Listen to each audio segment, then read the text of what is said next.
और किले सलीगंज में, अरे किले सलीगंज में, अरे कि झूमता पुजरिया कि देखो दुर्गा माई के दुआरिया, अरे कि देखो दुर्गा माई के दुआरिया, अरे कि देखो दुर्गा माई के दुआरिया। भाई मुकेश जी पिकअप में कि डालते नगंज में झूमता पुजरिया, और देखो दुर्गा माई के दुआरिया, डालते नगंज में झूमता पुजरिया, देखो दुर्गा माई के दुआरिया।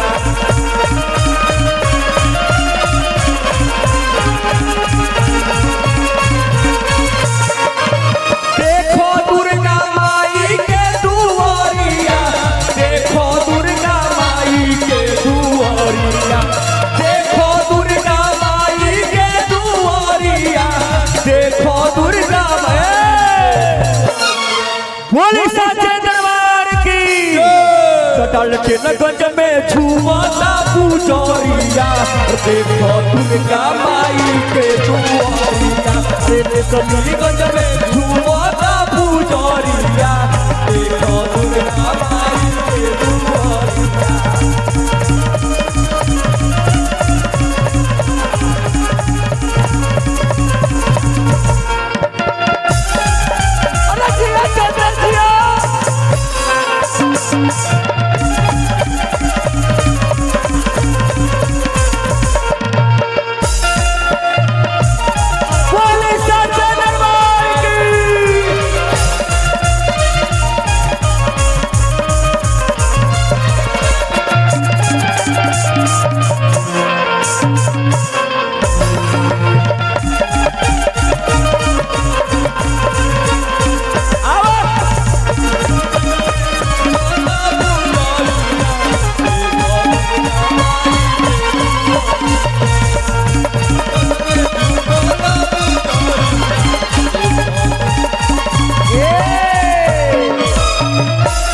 कैसे अरे की भगती पे अपनाऊ तो अरे की कोइले विश्वास हो,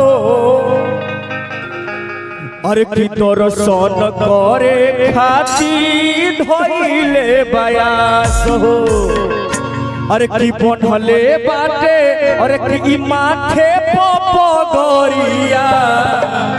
भक्त जे बासे झूमता कैसे सब्जी वाला भैया, अरे कि बनले बाटे, अरे कि माथे पगरिया, देखो दुर्गा माई के दुआरिया, सलीगंज में झूमता पुजरिया, और देखो दुर्गा माई के दुआरिया,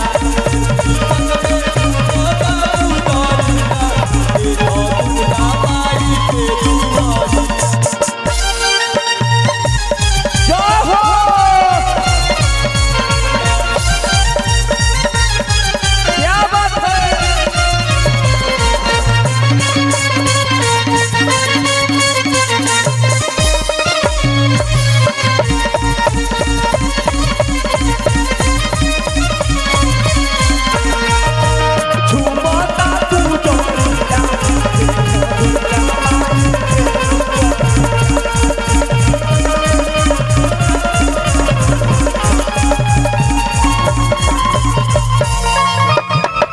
माई के भक्ति में खुश होके अब जेबा से बहुत बहुत पुरस्कार और बिंटी सिल्वा जी के तरफ से आइल, हार्दिक हार्दिक अभिनंदन। भाई हो माई जी के भक्त है बड़े।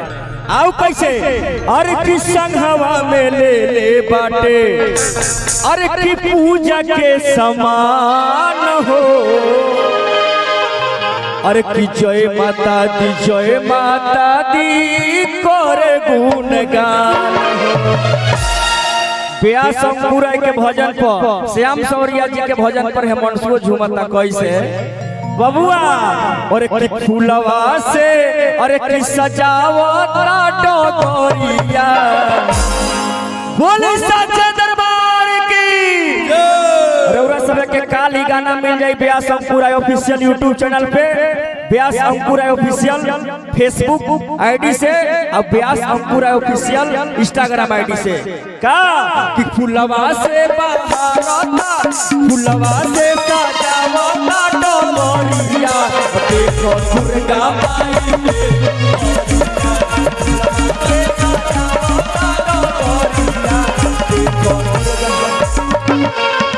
महेंद्र भैया देखो दुर्गा माई के दुआरिया, देखो दुर्गा माई के दुआरिया, देखो दुर्गा माई के दुआरिया, देखो दुर्गा माई के दुआरिया। अरे डालते न गज में झूमता पूजनिया, देखो दुर्गा माई के दुआरिया, गज में झूमता पूजनिया, दुर्गा माई के दुआरिया। अरे गज में झूमता